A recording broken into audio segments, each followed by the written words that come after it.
From fabulous Las Vegas, Nevada, this is Pod Therapy. Real people, real problems, and real therapists. You can submit your questions anonymously at podtheory.net or email us at podtherapyguys@gmail.com.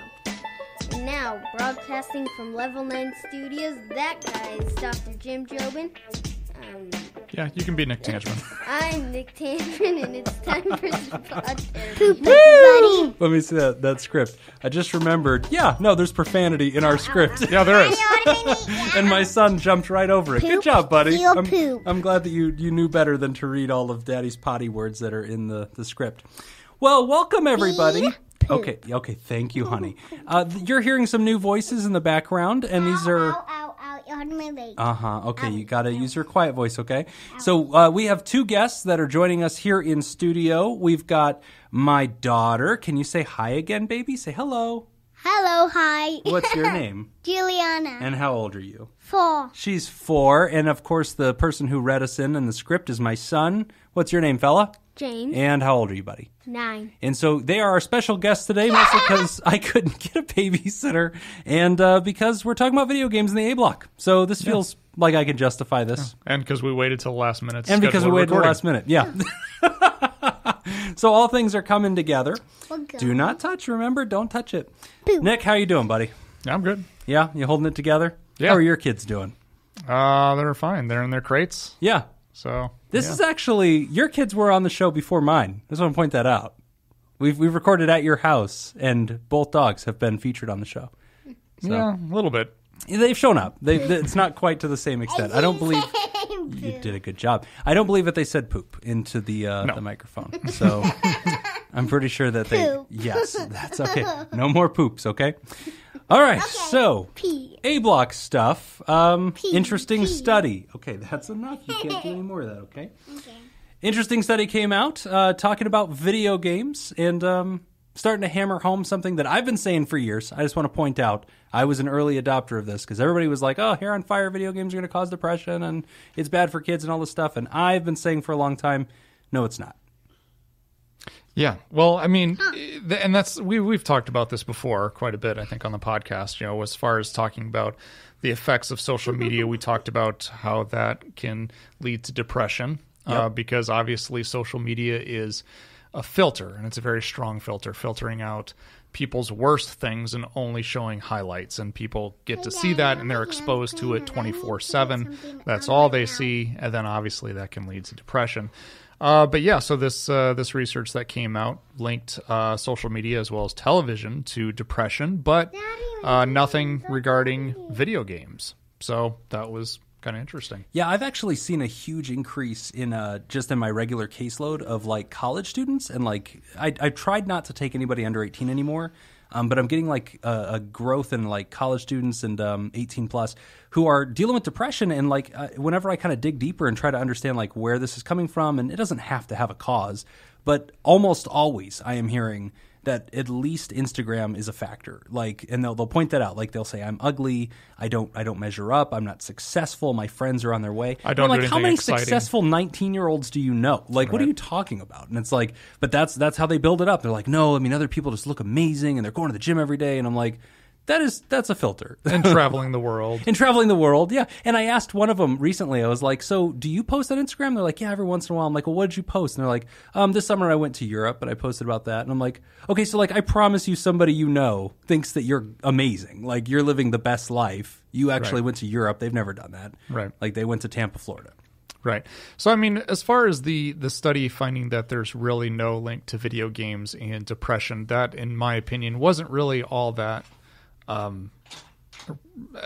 shocking. Right. Because video games aren't the thing that they used to be. Video games used to be something that you would hang out in your house or in your basement just by yourself playing video games, but that's not really the case anymore. Video games are very social. I mean, that's one reason why I never really got into playing video games. I've just kind of stopped just because I don't want to play online. And it's just not... You play like sports games, right? I mean, when I played, I used to, yeah. But I also played like Grand Theft Auto, stuff like that. But I don't want to play... I never enjoyed playing online with other people. You never played like social games? No. It was never interesting to me. But like that's the big thing now. It's all, there's a social aspect. See, to and it. I've been an arguer for a long time that I think it's a legitimate community. So we have my son. Of course it is. Talk into the microphone, son. Say hello. Hi. Do kids? So what grade are you in right now? 4th grade. I was aware of that. And do kids in your school, do they play video games online? Do they play like with their friends and stuff? Yeah. What's the game that everybody plays? Fortnite. What's Fortnite? Because I've seen this, but I've never played this. Isn't it it's like a shooting game, right? Kind of like Halo? Yeah. But like it's last man standing, like everybody fights each other until there's one person left? There's different modes. Okay. Do you ever get sad playing video games? Do you ever play video games so much that you feel sad? No, but sometimes you get headaches. Okay. That's a relevant point. But, science. See? I just did a survey. 100% of my results said that they don't get sad when they're playing a video game. Take that. I feel like I've made my point. It's good. Yeah. Good quality research that we're doing here on That's Pod Therapy. quality pod therapy. That's why research. people listen. For the poop and for the 4-year-old commentary and for the surveys. Do not touch that. Yes. Anyway, so the research is pretty sound. I think that actually does add up. I think that there is no evidence, and I think that whenever you consider the fact that there's community in video games, to me that's a really valid thing. Like World of Warcraft's tricky though, because I feel like that sucks you into a whole universe, and like I do believe that that's actually caused harm in people. Do you know what World of Warcraft is? Yeah, I know, but why would you think why do I draw the causes line? harm? I feel like there's been people that literally get addicted to it, and I think that because video game addiction is a thing. Yes, there is video game addiction. Right. But, I don't know as if you could make the argument that World of Warcraft is so much more addictive than any other video game. Yeah, that's probably... I think it kind of is, though. I think that it's kind of designed to be like this all-absorbing universe that you never leave. And I think that they've actually done some pretty good work to make sure you're never actually coming up from air for that game. So I don't know. I don't know. I haven't seen like special results in that game. But I do think that there is such a thing as like video games causing harm. I just don't think that it's like... it leads to depression. It's somehow a mental health problem. And that's something I used to get in a lot of conflict. Like, I stopped seeing people under 18. I won't do it anymore. And part of it's because this comes up all the time, and it's really frustrating that I'm, like, trying to advocate for what I think science kind of says, and I don't think video games are inherently wrong. And, like, to a person, I hear these complaints where they're like, oh, my kid plays a lot of video games, something wring with them. And it's like, okay, then you need to discipline your kid. Like, that's not my business. Well, I think it's... obviously, it's just like anything else where, it requires some kind of parental supervision. People need to be involved and at least know what's going on with their kid. Like podcasting. Like right now, my daughter's like coloring on Scott's wall. And I'm like terrified. And there's like a whiteboard, but the whiteboard ends at one we point. just talked about how nice this place looks. Yeah, and then, my kids are here to destroy it.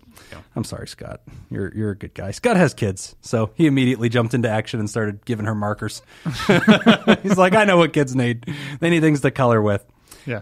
But ultimately, I think that is kind of the biggest misconception, though, too, with video games, is that people seem to think that, if you're playing video games, that you are isolating yourself. Right.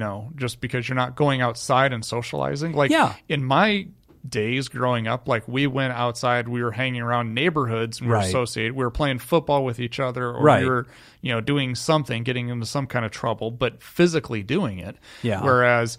I think because kids sit at home, people, especially adults, look at that and think, well, they're not socializing. But that's not really the case at all. I do think they're socializing. They're socializing quite a bit. But like the research you brought up a couple episodes ago where you talked about like how exercise excretes the hormones and like digests the cortisol in your body so that you ultimately are like metabolizing anxiety. Yeah, there's value to that. Right. I'm not saying that there's no problems whatsoever with video games. Right. Or stagnancy. One of my biggest issues, I think that I'm kind of curious to see what's going to happen long term with video game usage is this idea that you go into when playing video games, especially if you're really into it, which is ultimately what the video game makers want you to be. Right. They're trying to keep you in. They want you to be so engaged that you just you react to it as though it's real life. Yeah. Well, so if I'm playing a game like Call of Duty and I'm reacting to it as if it's real life, my body is constantly going into fight or flight. Right.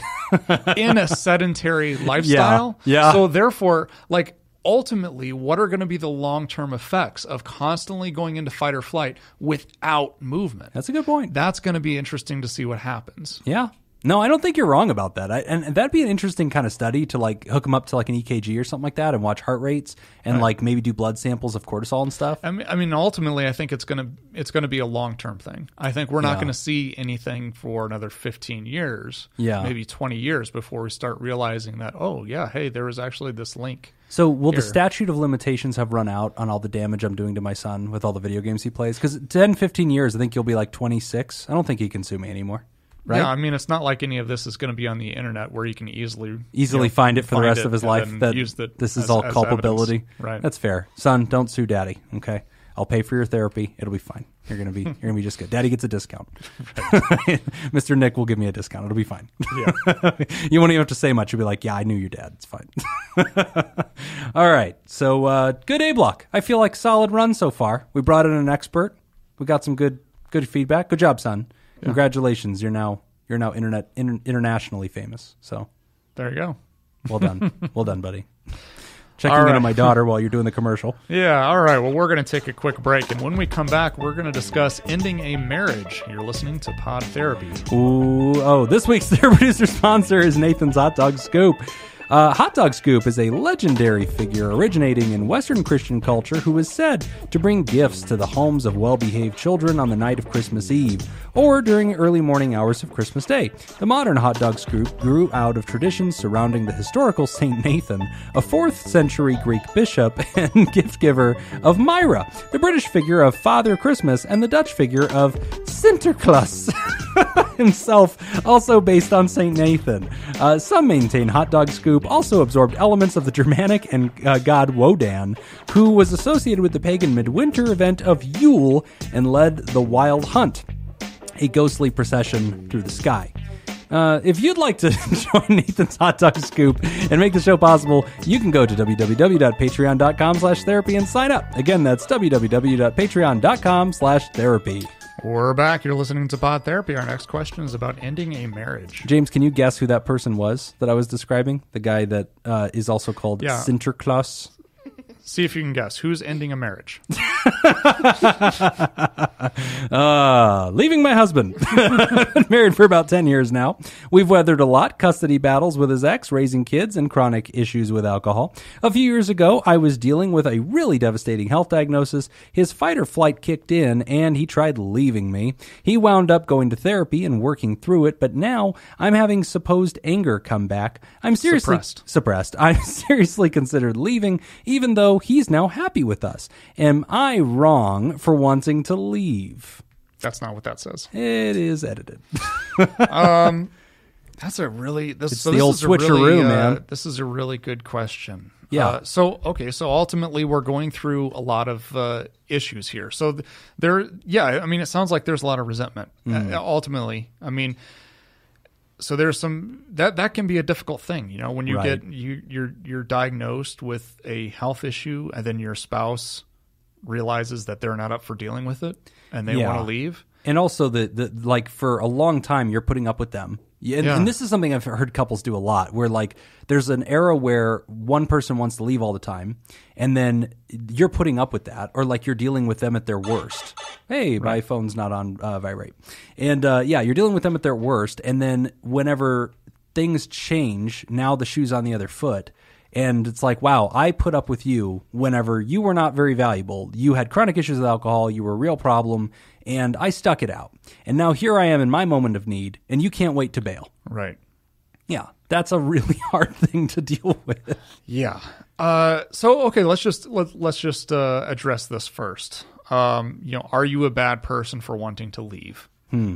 No. I think that, that is here's the thing. Like, there's no such thing as a thought crime. Right. Okay. So if you're having thoughts about or you're having desires to leave, that doesn't make you a bad person, right? You're not a bad person for having feelings. No. And you're not a bad person for having thoughts. Right. So that's a really important message that goes out to all of our listeners, not just the ones dealing with this specific thing.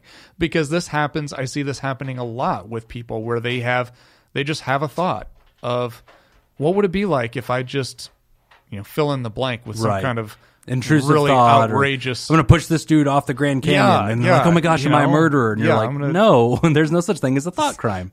That's just a thought." This lady is walking in front of me on the street, and she won't get out of the way, so I just kind of want to push her off. I just want to, commit murder. Right? Are you a bad person for having that thought? No. You can't. We can't control our thoughts any more than we can control the weather. We can't control our feelings any more than we can control the weather. Those just happen. So this is something that. Actually, to our listener, if this is something you really want to address, one thing that I would look into is looking into mindfulness, getting into seeing a therapist that's going to focus on mindfulness strategies, because mindfulness is one of those things that has been really misrepresented. Yeah. People hear mindfulness, and it's being used in all sorts of different ways, and it's sounding kind of woo-woo. Yeah, but no, it's not, though. No, but and it's depending on how it's used. Yeah, right. The real purpose of mindfulness is to just be present with a thought or a feeling, and when it comes up, not to shove it away and not to distract yourself and not to try to focus on something different, but to be able to focus on just accepting it. Like having a thought and be like, okay, I'm having this thought. Right. And in the writer's case, she's talking about that suppressed anger, which I really admire. I admire that you and I are both distracted. My daughter is like trying to Picasso all over Scott's whiteboard. It's working out. That thing is its own babysitter. It's doing really good. But no, the writer talks about suppressed anger, and she's talking about like, so I have all this resentment, right? And I think that's the word that you and I would generally use. Like suppressed anger, I get where she's aiming with that. I think a therapist is going to talk to you about this being a resentment. And we're going to talk about not necessarily reacting to a resentment, but we definitely want to explore a resentment, because if you don't have permission to feel that, if you don't have permission to be engaged with that and to express that, then it's going to simmer, right? Yeah, and so we want you to get that out, but we also don't want you to give up. And right now, you've been married for 10 years. You've had your back and forths. You said you're going to therapy. You said that he's happy now, but now your suppressed anger is coming up and you're thinking about leaving. That doesn't mean that you're wrong. Like, there might be a good reason for you to go ahead and end it, and that's okay. We don't have an opinion about that. But if you're in therapy working on it, that's probably evidence that things are heading in the right direction. You have a decade invested. You've already gotten through probably the hardest stuff. And now it's the emotional stuff. Now it's that emotional echo effect, or what we might call resentments. That's something to be explored in therapy. That might begin more as individual therapy and kind of manifest later in couples work. Absolutely. Yeah. I would agree with that too. I think, either way, I think it'd be fine to explore individual or couples. Whatever you decide to do, I think, is good, and anything is better than nothing. But yeah, I think maybe I think a lot of people in this situation, individual therapy to start with would be good to start working through some of that resentment. Yeah, that's where it starts. But no, you're not a bad person, to use my edit, for wanting to leave.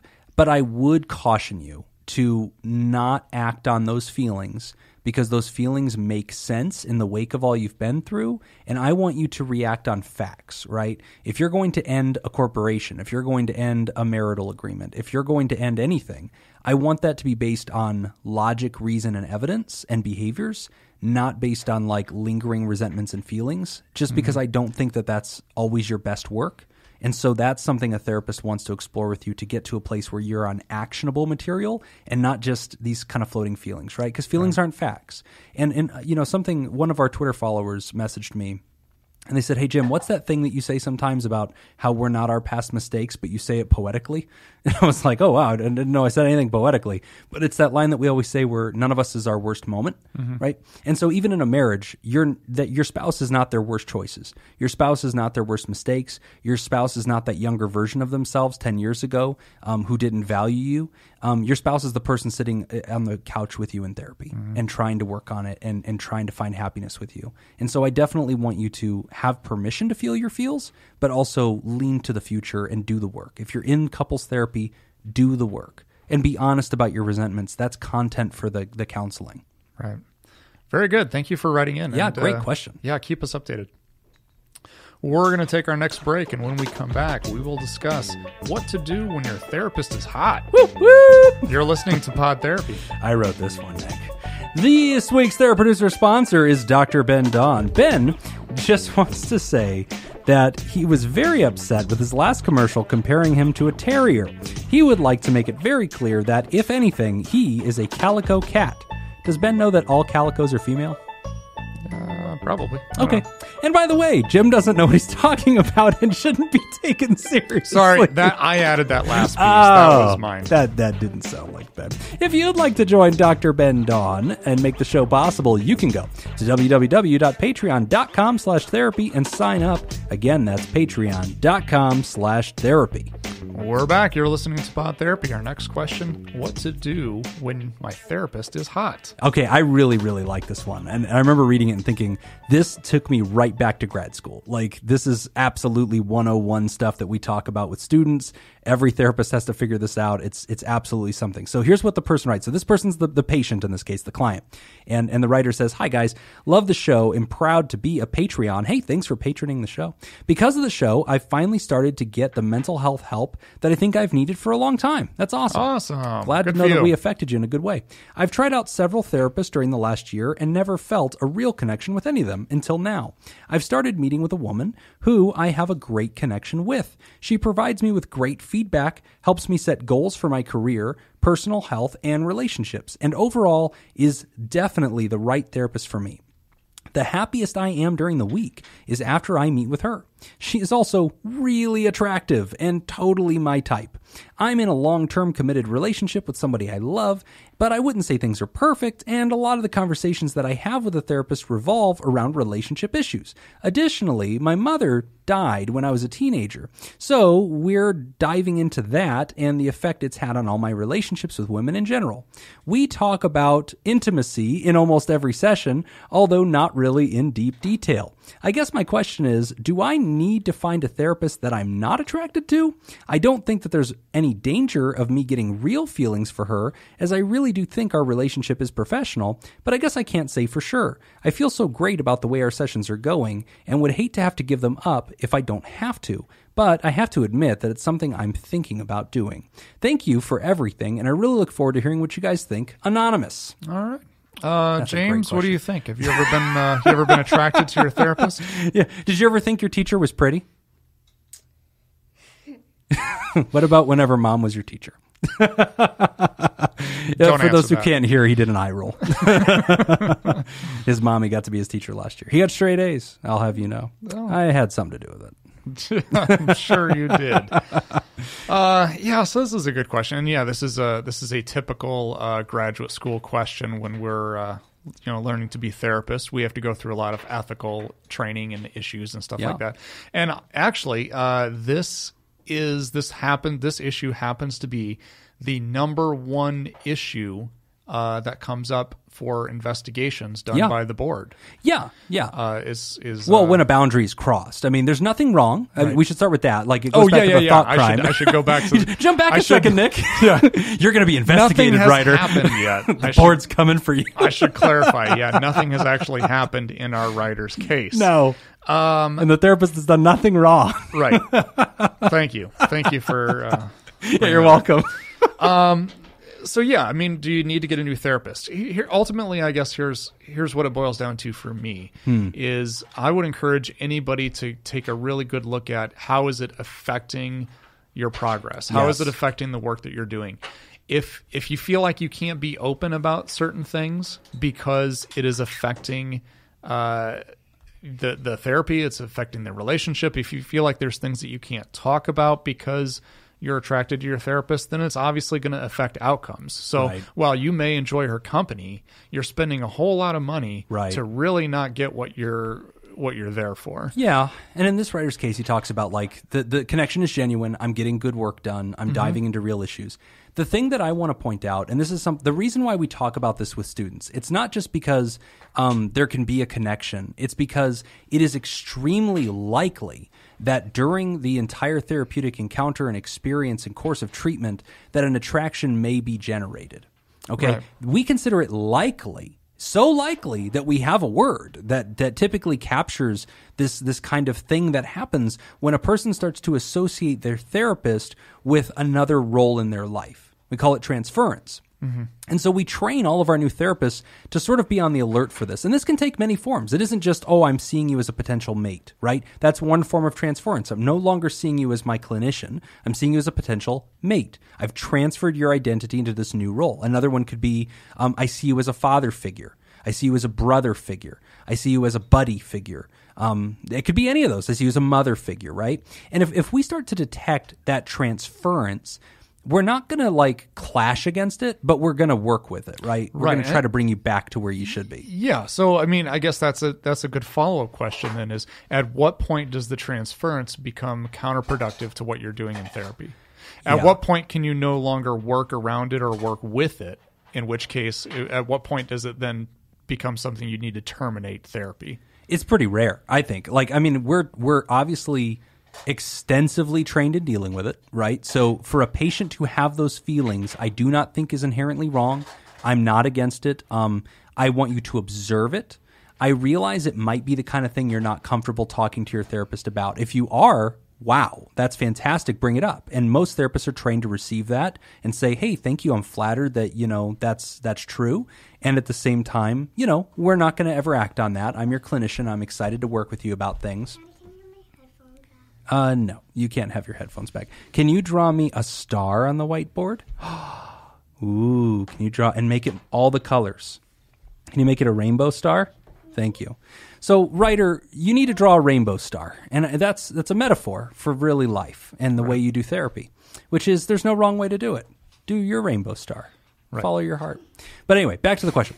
There is nothing actually wrong with developing an attraction to your counselor, to your doctor. That is not inherently wrong. It becomes problematic if that's causing you to no longer be truthful in therapy because you're trying to date them. If you're like finding yourself lying, embellishing, trying to seem more successful than you are, trying to hide your faux pas, trying to be fake, okay, now you're lying to yourself. Right. Now you're spending money. Now you're no longer engaged in a true and authentic process. That becomes dangerous. That's no longer useful to you. So I would say that's when you probably think about leaving that. Would it be useful to bring it up to the therapist? If you can. I know, in my case, I've had one client ever who has said something of that effect, who has said, yeah, they flirted. And I was like, I caught it, and at the time I was an intern. So I checked with my supervisor and was like, hey, this happened. I didn't know what to do. And they were like, great, this is a great opportunity to practice how we, kind of reroute somebody. Okay, no yellow. Okay, thank you, baby. My rainbow star is being generated right now. It's being rendered by your 4-year-old with a whiteboard. And for all of you listening at home, there will be no yellow. There will be no yellow in the star. We will take a picture and post the star, and then you guys can figure out where it came from.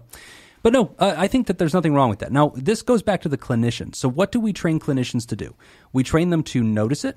We train them to monitor themselves for something we call countertransference, and that's whenever we, the clinician, accidentally start to make the client into a different figure. So we start treating, this woman like my mother or potential mate or whatever. And we're constantly monitoring and checking for that so that we can reroute our relationship back to a clinical platform, keep it honest and keep it good. Mm-hmm. So in this writer's case, the thing I want to, kind of say loud and clear is there's absolutely nothing wrong with that.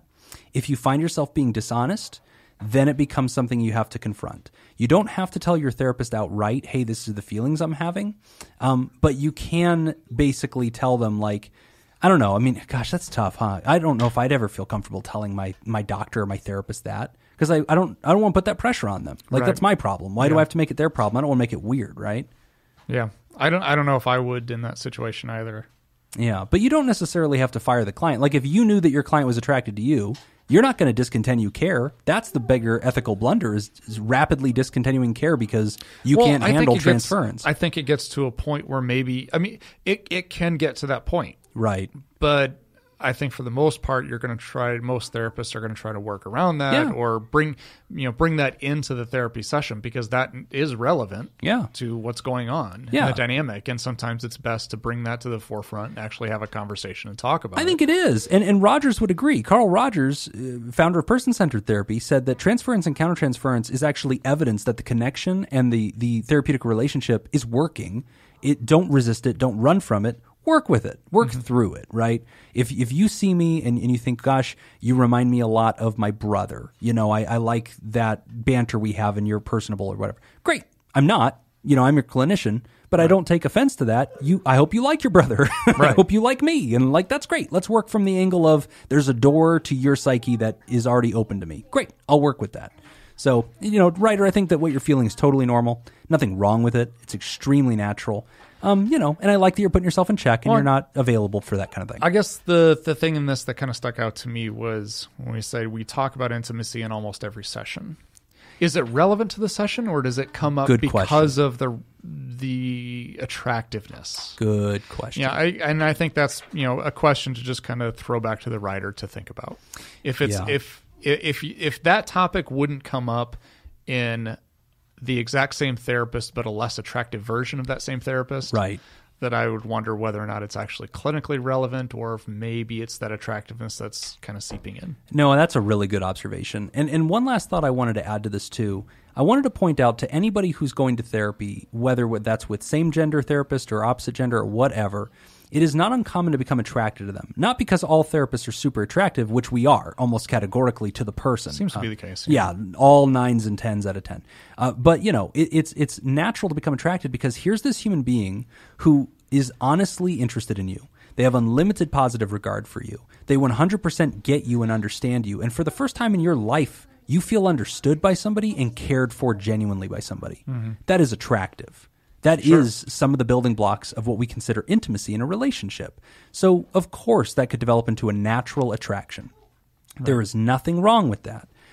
But you do have to call yourself out, right? Because if you find yourself seeking too much affirmation, if you find yourself talking in sort of this precursor courtship kind of way, ask yourself, is that really what I'm here to do? Mm-hmm. Am I here to feel like I rented a date, and like I just have somebody fawning all over me and affirming me? Because therapists are generally going to follow you where you go. If you bring up the topic of dating, if you bring up the relationship stuff, if you bring up physical intimacy, we're not going to say, let's not talk about that today. Let's talk about your work, right? We won't. We're going to follow you where we suspect you want to go. And that will always come off as, interested in you and following your truth, right? Because we genuinely are. That's part of how we're wired. We really are interested in you. But that, I think Nick's right. That leaves it to you to say, is that really the work I'm here to do? Yep, absolutely. Yeah, I'm. Again, I say this with everybody that writes in, but I always say follow up. Let us know how this goes. And that's a really good one. I really mean it. Yeah, and send us pictures of your therapist. Don't do that. Wait till she's not looking. We got to be professional. We have to be professional. Yeah, Board, I was kidding. Please, that was a joke. Don't do that. Wink, wink. Don't do that. I mean, don't send them to podtherapyguys@gmail.com. Don't do that. That would be unprofessional. Don't do that. That'd be bad. I hope it's pictures of us. Yeah. All right, we've got to the end of the show. Oh my God, we made it. With 2 kids in tow. Yep. Announcements. I threw in some feedback in here, but I think we already read that actually. Now that I'm looking at it, so the Sober October one. Yeah, I think we did. So moving on, we have some Patreons we need to thank. We've got a new THERAPOD, Jeffrey Ackerman. Thank you for joining. Oh, Jeff upgraded. He upgraded. Woohoo! And we need to thank all of our THERAPODs, starting with Adam Rebeznik and Brad Kiefaver. Chelsea Saracen, Corey Owens, Craig Little, Crazy Banana Scoop, Creamer Jean, Curtis Kiwi Scoop Hanlon, David Pollock, Don Dorr, Elliot H. Lamb, Easy Whip, Fred Bashara Jr., Gavin Bristow, Heather Psychotic Scoop, Chris, Ian Whitefowl, James Cole, Jeffrey Ackerman, Scoopy Jess, Jim Hunter, Joseph Pangrazio, Carrie Terhark, a.k.a. Nick's sister, Katie Chawalski, Kenneth Liu, Kenneth Soto. Chowakowski. Yeah. Kenneth Liu. Kenneth Soto. Lori Elsroth. Linda Brandmeier. Lindsay Bashara. Manuela Muzaku. That was nice. I know. That was legit. Yeah. Wow, that was random that you landed on that name, too. That's really impressive. Matthew Nair. Malaya. Okie Scoop. Peter Van Pelt. Richard Bruins. Scoopaholic. Scooper Ascending. Scoopstronaut. Shayla Bullock. Stacy Westerlin. Terrible Monkey Scoop. And Tracy Batmom Rapogla. Batmom. And we want to thank our Theradactyls, Andrea Anderson, Brian Lehman, Dan Martin, Leon Kassab, and Cindy Ash. Yes. And before we jump to the finals, You, sir, are going to the finals in Pod Therapy Fantasy Football. I am. Myself I got versus defeated. Leon Casal. Yep, I got dirty defeated in week 2. Yeah, you got to represent Team Hosts, okay? Yes. You can do this. I believe in you. I'm glad you lost for many reasons. Yeah, of course. But mostly because it would have looked really bad Super if it was rigged. you and me. Yeah, because we limped into the playoffs. We were the last seeds, and then we win it all. The hosts seemed to make it to the final. Yeah, people were blowing whistles all over the place, calling shenanigans. Yeah, a little crazy. And we especially want to thank our bosses, the Elite Eight and mysterious and shrouded Illuminati members of our fan club, the TheraProducers. Thank you to Smitty Scoop, Jake Schneider, Robert Brownie, Jr. Ment, chairman of the board, Kayla Lansbury, David Datascoop Violon, Judy Schneider, Nathan's Hot Dog Scoop, Dr. Ben Don, and ex officio board member Elio Dare. If you'd like to hear this episode uncut and unedited and enjoy our spontaneous side projects, including book club, you can go to www.patreon.com/therapy. And thank you for supporting mental health. Hey, do you want to read this, son? Yes. Good luck. This is a long paragraph, but at least there's no profanity in it. That you're aware of. Jim, that's all the time we got for this week's session. Thank you, Scott and Level 9 Studios. We want to thank our landlords, the Ice Cream Social Podcast, and thanks to those who contributed to our show today. We really appreciate it. Remember, pod therapy isn't something you should keep it all to yourself. Help us reach others by opening this episode description in your podcast app and copying/pasting the link provided in your social media. Don't forget, you can find us on Facebook.com/PodTherapy, on Twitter at PodTherapyGuys, and now at Patreon.com/therapy. Do you want to submit a question to the show? Ask anonymously at podtherapy.net or email us at podtherapyguys@gmail.com. I'm Nick Tangeman, and I'm the guy that's going to eat in front of the microphone from every show moving forward, and Jim will have nothing to say about it. And that... I'm Jim Jobin. Thanks, and we'll see you for your appointment next week. The judgment is gone forever.